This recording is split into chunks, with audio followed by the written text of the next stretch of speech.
Chase Thomas podcast. My nephew needs me to record. See, I already hate it. I hate it. All right, hello, and welcome back to another episode of the Chase Thomas podcast, where I'm still the aforementioned Chase Thomas, coming to you live from Knoxville, Tennessee, Everything School HQ. Food City now on the TBA banner. Big week. More fundraising, more money, more 5-star edges. Like, it's a nice time to be a Tennessee Volunteer. The very good at everything school, maybe even elite at everything this upcoming season. But to just throw all that down, throw it all out the window, is a person who loves to make me sad online, loves to make every Tennessee fan sad. And when I tweet at him, or I'll message him when he posts something very derogatory and negative about the Tennessee Volunteers, he'll go, "My bad, I forgot you're a Tennessee fan." And love you. Yeah, he forgets, because he really, I think, hates every other Tennessee fan outside of myself. It's college football, uncensored, Saturday Down South, Chris Marler, who actually is a fellow Parkview Panther alumni. So we don't get many of those in this very show. Chris, how are you? I'm good, man. Real quick. So we actually just did some rebranding. So it's Saturday Football Uncensored, but you can still find us under both. But I appreciate the shout out. It's always good to be here. I really do like you, and like, you know that. And I don't hate all Tennessee fans, but like a majority of my interactions with Tennessee fans are on Twitter. You know how Vol Twitter is. They wear it like a badge of honor. That's totally fine. I think, I mean, it is what it is. It's been, like you said, it's been an incredible time. It still is an incredible time for Tennessee right now. They're recruiting well. They're good in every single sport. They dominated my team, Alabama, in every single possible sport last year, men's, women's, whatever you want to call it, like all of it for a full calendar year. So things are going great up in Knoxville. Is that the nicest thing you can say about Tennessee right now? There's probably something nicer. Like, what do you got? What else can I say that's nice? This is going to be great. I can clip this, and Vol fans you can throw it back at Vol fans whenever you're being too negative. What's the nicest thing you can say about Tennessee? Tennessee football specifically right now. My favorite moment of like, as petty as I am, my favorite moment of the football season a year ago. And it was a miserable game experience for me, because I am an Alabama fan, and I grew up watching Peyton Manning and Tennessee beat us for 7 straight years and all that kind of stuff.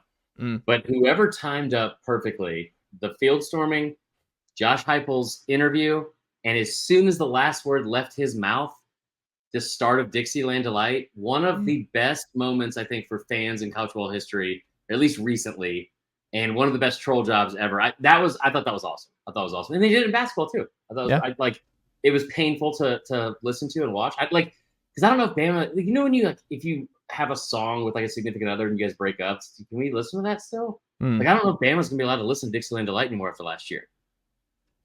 They will. Do they claim it? Is it that big? I guess they do, because they were really upset when it was taken away, and they fought to get it back. So I'm guessing they were like, they would not let Tennessee fans just take it in stride. I feel like that could be a cool rivalry thing. Is like, if you lose, you don't get to play it all next year. Like, you're not allowed to do it until you beat Tennessee. Yeah, that's not a bad idea. I like that. That's a good point. Also, it's like a feeder system right now not from Parkview, but like, they're getting 5 stars everywhere. So they're doing a great job, I think, for building the future. What's fun too is now that Tennessee beat Alabama last year. Did you see this? Did you hear about this? Tennessee beat Alabama last year. I did hear that. Yeah. Well, as you know, as an Alabama fan, because you've been very vocal about Tennessee at Florida and the history of Tennessee in Gainesville. Do you know what the history of the Tennessee-Alabama series is? No, I don't. It's streak after streak after streak. There's no in between. From 1972. Say what? 1972. So if you go back to 72, Bama won from 72 to 81 every game. Tennessee won from 82 to 85 every game. Bama won 86 to 92 every game. Tennessee won every single one in the 90s outside of that 92 game. No, there was a tie in 93. Bama won in 94, and then you guys won from 95 to 2001. And then you had one blip there in 2002. Then Tennessee won a couple more. And then Bama's owned the rivalry since until last year. Very streaky. Very streaky. I mean, like, it's good news. It's the two, like, stalwarts when it comes to, like, the premier programs in the SEC. When you look at, like, the historical significance of like, national brands from the SEC, it's these two schools. I wish they would bring back the color rush. Like, not where it's like orange pants and crimson pants or something stupid like that. I would love to Mhm. see this like the color rush games like they used to do like in the 60s. Yeah. They'll never do it.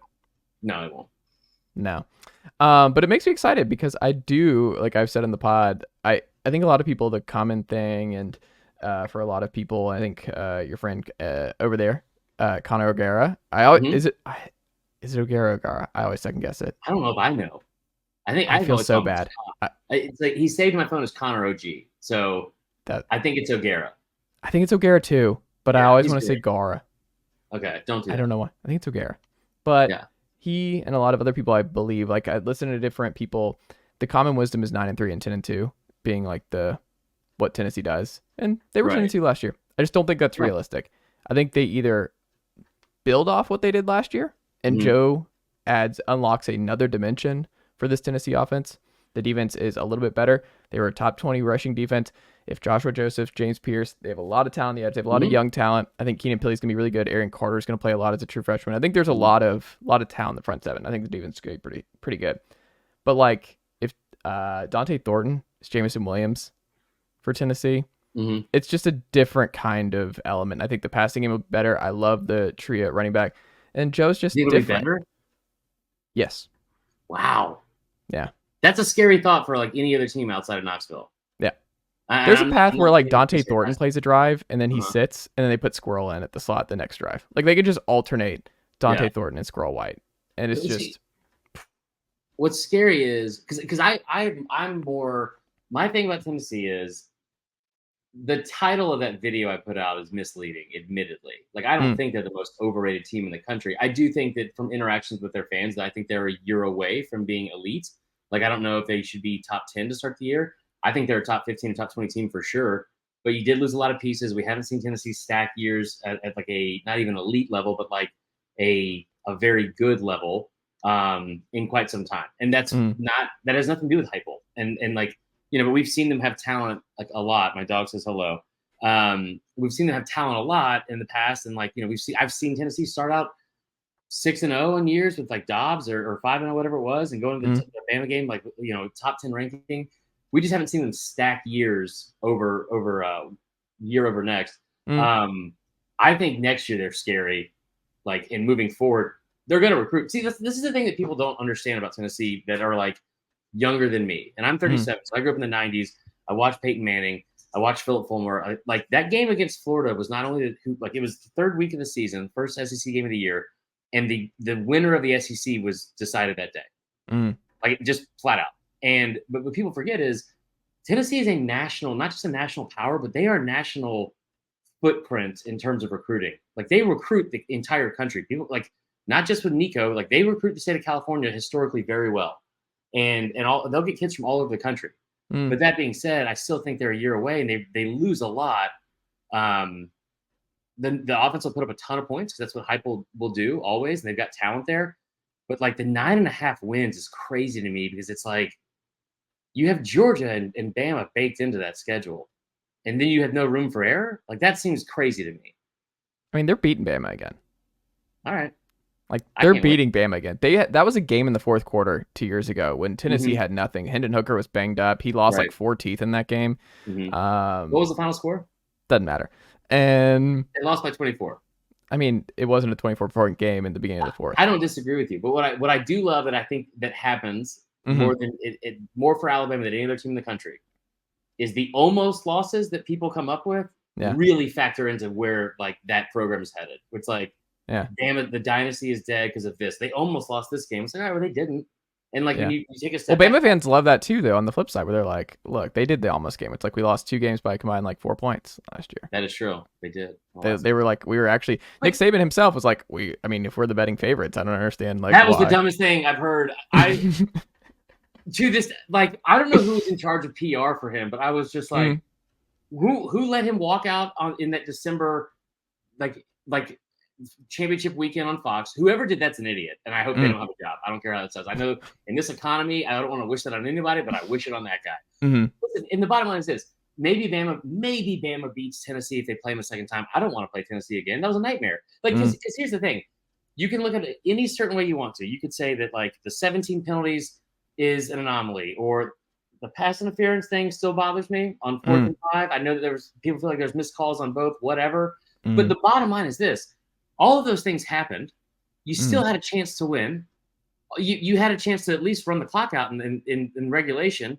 Maybe run the football once. Don't allow 43 yards in 2 plays to let them in. All these things happen that you didn't do. And the one that stands out the most is that the greatest coach in college football history and the best defensive coach we've seen probably in college football history, and his defensive coordinator for 60 straight minutes just refused to make an adjustment. Maybe after the 3rd touchdown, you look at it and say, maybe that safety that doesn't ever use, like, we don't use him in cover, he doesn't cover very well. Maybe we don't put him on the fastest player in the country who's going to win the Biletnikoff because of this game. Like that kind of stuff is kind of scary. And if you are being honest with yourself, which I try to be, despite what my tweets might say sometimes, that was a close game going into the 4th quarter. I specifically remember tweeting from my old account, you'll never be able to find it now, was, are we going to effing lose to Tennessee going into the 4th quarter? Because it was a close game. I think they make adjustments. I think they're probably better this year. But I do think that Tennessee, I don't think it's this year, but next year they're going to start competing for championships, and it's going to be a nightmare for other fan bases. Yeah, and I also think that they play a really hateable style because they step on your neck. Like, Missouri fans hate it, South Carolina fans hate it, Florida fans hate it, Bama fans definitely hate it. Like, a lot of folks are like the Mickey Mouse offense, and they don't like the hash mark stuff. They hate it, but I'm like, I don't care. Tempo, stop it. If you don't like it, stop it. I've said this since day one, and I don't care how this sounds. I like people that hate on Bama's schedule, or they hate on whatever this and that. I don't care.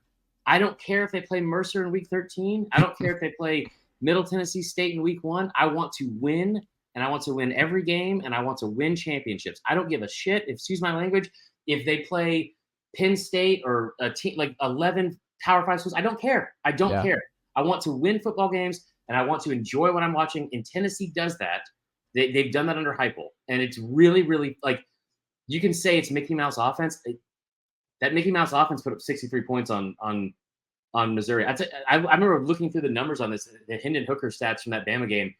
He is the only player in the history against a Nick Saban defense, no matter who the D coordinator is, to have, I think it was 5 total touchdowns, 440 plus yards of offense, and complete whatever percentage of passes. Manziel didn't do it. Cam Newton didn't do it.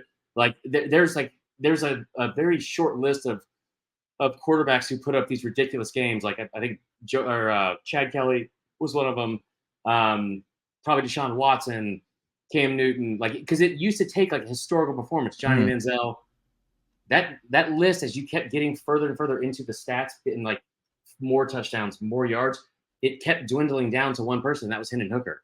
And they're going to put up similar or better numbers this year with Joe Milton, because you get to cover not just the full 53 and a half. You got to cover the full 100 yards, because he can almost throw it the whole length of the field. It's stupid. Yeah. Maybe they are back. I don't know. Maybe I just talked myself into it. I love it. Is Milroe going to start every game this year? What does your gut tell you? If Tyler Buckner starts a single game, I will jump ship and become the Georgia fan that I'm accused of being constantly on Twitter, or Tennessee, for your sake. I don't know. Thank you. You're always welcome. It's the least I could do. Thank you. I think he starts game 1. The problem with Milroe is it is going to be. I said this going into going at the end of last season. I would love to watch him start a full year. Would love it. It would be the most entertaining 9-3, 10-2 team imaginable. It's Blake Sims without the accuracy. But the problem you're going to have with him as the quarterback is maybe he's taken a step forward and doesn't turn the ball over as much this year, because he had 3 turnovers in that A&M game. People forget the Arkansas games. He had that big run on 3rd and 15. They pulled away late.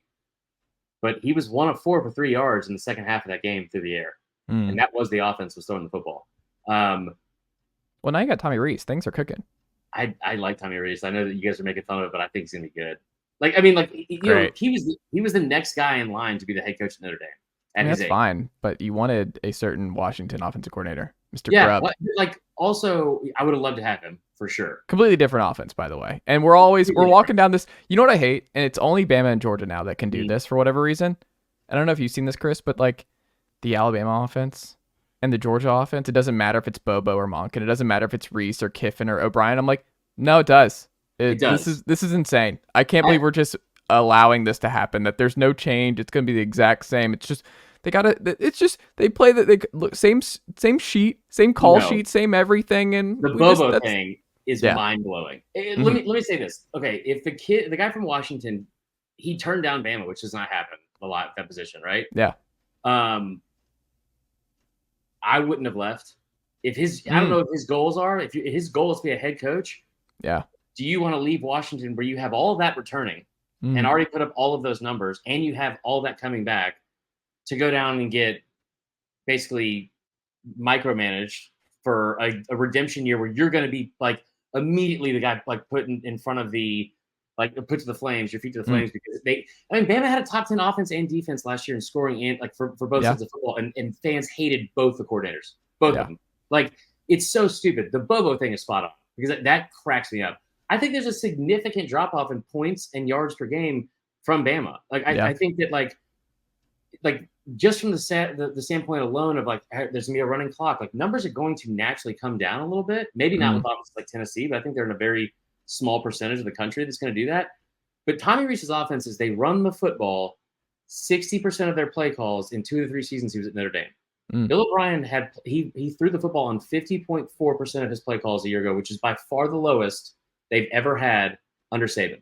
And I'm fully aware they don't have Bryce Young, Tua, Mac, or Jalen in that quarterback room. But it would be nice to, like I said, the Tennessee game, it would be nice to turn around and hand the ball off and just like maybe we play our odds in overtime and see what happens. Or like that game's a blowout if you do that. Like Tennessee's rush defense was good last year. That was the sneaky thing when people talk about it. It's like the rush defense is good. If you had to play that way and there's no Bryce, when Bryce had the fumble in the end zone and he just picks it up and gets it out and completes it on the right-hand side, you're like only like one quarterback in the country can do that. Like Bryce kept Alabama in that game. He took some big shots. He was unfazed by that atmosphere. Hendon Hooker was unfazed. Like I thought it was over. The Dallas Turner fumble, scoop and score. Like most Tennessee quarterbacks would have folded. Most quarterbacks in general would have been like, "Oh, that was our moment. We just blew it." And now Alabama's going for the kill. Yeah, I don't disagree with anything you're saying. I think it's a tremendous win. You can't take it away from. Well, no, I'm just saying like the people who are worried, they're like, "Oh, we're getting away from that stupid quarterback-driven offense nonsense." I'm like, they gave you all the success. Yeah, like what? Yeah. Like it's the Saban brain where you're like, we're pivoting the murder ball, and it's not going to be fun. And like we're now analyzing if Saban's smiling when he's leaving press conferences. It's like maybe the guy is just having a good time because he's older, and he's like, I bought a condo, I bought a mansion in the beach. Like I know I'm riding out. Maybe that's all it is. Maybe he's like, I'm not taking it that seriously anymore. Maybe it's like I have nothing to prove. Like. My main thing with why this Bama team I think is going to be better than people think is like the offense is going to be whatever. I really do think it's going to be the most criticized offense because they're going to have such a natural drop off. They're not putting up 48 points per game like they did under Sark. That's not happening. I still think they lose to Texas. I think they lose to Texas by 10 plus points because I don't think that like Sark on script is going to basically put them into like a situation where they're probably up 14-3 or 2 scores early in that game. I don't know if Bama's able to come back from that without having a set quarterback. That being said, I do think that that's the best offense they're going to play all year besides maybe Tennessee, but I don't think Tennessee has the weapons they have. Oh, we disagree here. Can I give you one? So I revealed in the pod with Matt last night. I think A&M's winning the SEC this year. Ooh, I like that. Okay. I hate Petrino has a history with Heisman quarterbacks. We've seen it with Lamar. Connor Wegman was really good in that LSU game with a bad, like, I'm a big Connor Wegman guy. I think A&M has the best receiving core in the conference. The blue chippers that they signed from that class 2 years ago are all a year older. This is like they're just sleeping. The last time Bama went into College Station, they lost. That was a much worse A&M team. I think A&M's actually going to beat Bama and beat Bama pretty handedly. I think Bama beats Texas. I think the Texas stuff it's ended right away, and we're like, all right, we're doing this thing with Texas again. No, A&M is the one where like everyone's just focused on LSU and Jaden Daniels and LSU breaking through in year 2 with Brian Kelly. I actually would put a lot on A&M. I think A&M's winning the conference this year. It's always the stuff that like we don't see coming that always happens anyway. You know what I mean? Like, so I think that's a really good point. I'm with you on A&M. I think it's one of the probably the second toughest game on that schedule for Bama because it's like you said, it's on the road. They played some close games there in College Station specifically. But yeah, I mean, like I don't know. I'm high on Texas just because of the offensive talent they have and what the situation for Bama will be like offensively at that point of the year. I do think Bama's defense is going to be really good this year, man. I really do. And I do too. I know that, like, this is the worst fan base for me to say that to because of what we just saw and what they put up against them. And I know that Will Anderson and I mean, you're losing 2 of the top 3 draft picks. Like, I get all that. I just think that, like, they have a lot of talent. They just signed 9 5-stars. And all of But this those guys aren't helping this year outside of Caleb Downs. Okay. Who's helping? Who else outside of Caleb Downs is starting? I mean, I think Ricks is going to play significant amount of reps. I think Bama has the best secondary in the conference this year, including Georgia. Do they have anyone out wide that you trust? What do you mean? A receiver? Yeah. I don't trust them on or off the field. No, not at all. Not at all. No. Like, they're in the Michigan thing where people want to pick Michigan. I'm like, Michigan has no dudes out wide. They don't scare you anymore. Clemson didn't scare me. Like, part of the reason I looked at Clemson and Tennessee is like, Tennessee's blowing out Clemson. I don't know what we're doing here. Right. Clemson is not going to be able to keep up. Like, they just don't have the Justin Rosses, those kind of guys anymore. The T. Higgins. They don't exist. And when you're matched up, there's certain teams where, like, Ohio State and Tennessee are 2 of them. And Georgia, really, too. Where if you don't have the dudes out wide, like, it's just... It's really hard to win in the sport. And you look at the playoff last year, and the reason I'm so low on Bama, because I think they're going 8-4, 9-3. I think it's one of the 2 for them. And part of it is just, I think they're going to be like 45th in scoring offense. And I think they're going to be like a top 5. They're going to look a lot like Iowa. And it's going to be really ugly. Shut up, Chase. They're going to look like Iowa. What are you talking about? They're going to look like Iowa, and you're going to hate it just as much as Iowa fans hate it. And swear to God, if Bama plays in a 7-5 Little League World Series score game, I'm going to lose my mind, and I will never talk to you again for how right you were. I'm sorry, but it's coming. Like they're just going to be in a Mississippi State, like 16-7, just disgusting, filthy game. Prime numbers everywhere. Yeah, it's going to be rough. I genuinely think this is going to be one of the rougher seasons in Bama history, and I love the pivot to, like, we're not in the Saban history. Yeah, like. Okay.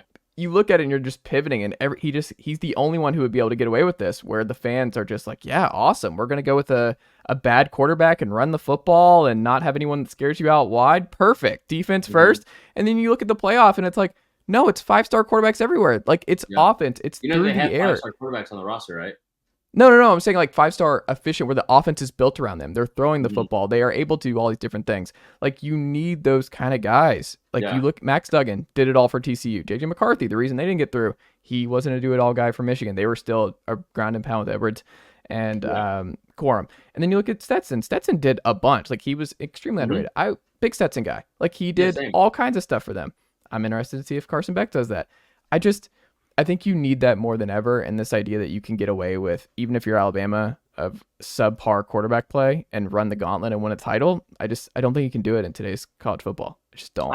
I will tell you admittedly, I'm high on Bama because I think that they're going to do well and they're going to be better than people think. But if I'm being 1,000% honest with you, yeah, I think there's a very, if I'm like self-reflecting and looking at like where this is coming from. Last year, I said Georgia was going to beat Bama in the SEC championship. Bama was not going to the playoff. I said the year before, Georgia was going to the national championship. They were going to win it by double digits against Bama. I even made that bet. Like, they would win by 10 plus points in the Natty.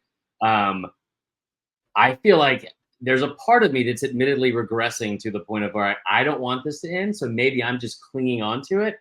But I could easily see, like I asked this question today, like what's more likely? That's to Cole Kubelik and Pate. It was like, what's more likely to happen? Bama goes 12-0, or they go 8-4?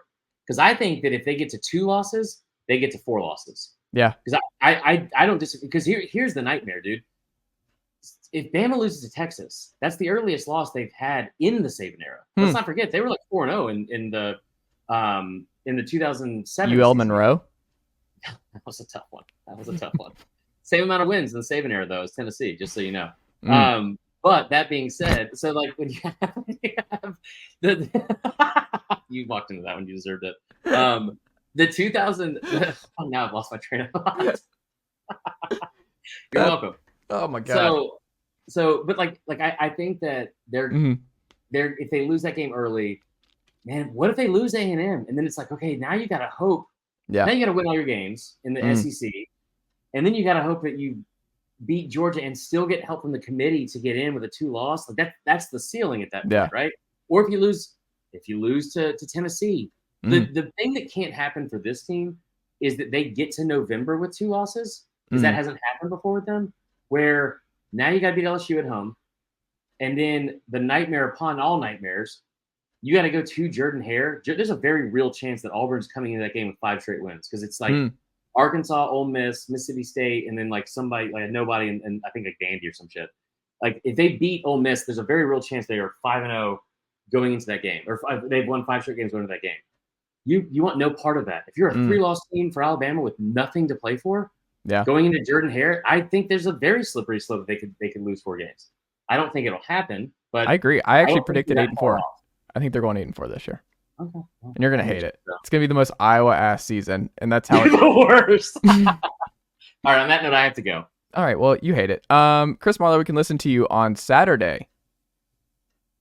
Football Uncensored, correct? That's right. Saturday football. That's going to take some time. I've been listening to CFB Uncensored for years, and like I even see like the black and the green font. I still hate it. My brain's just going still CFB Uncensored. I'm in my 30s. I won't use that logo. I didn't make that logo, and I haven't used it once. It's like no, that's a time for another. That's a story for another time. So. Well, go subscribe to the pod. Go read Saturday Down South, and go watch Alabama have an Iowa-ass season, which is what all of America wants. Chris Marler, always a pleasure. Go Vols. Talk to you soon.